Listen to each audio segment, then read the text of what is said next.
Hi, this is Pat with Right Channel Radios. I have here our super heavy duty right angle stud and our standard fire stick PL259 antenna stud. I have a lot of people ask me, how much more heavy duty is our heavy duty stud? And I just want to put these things side by side and show you guys that it's pretty substantial. Let's take a closer look.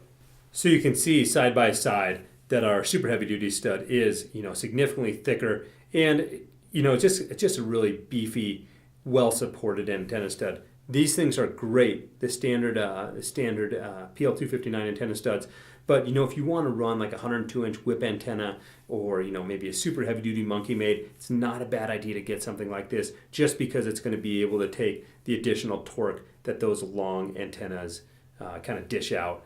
Also, I have this stud. You can see this is the right angle version. I do have it in obviously just a standard vertical antenna stud as well, like the one on the left here.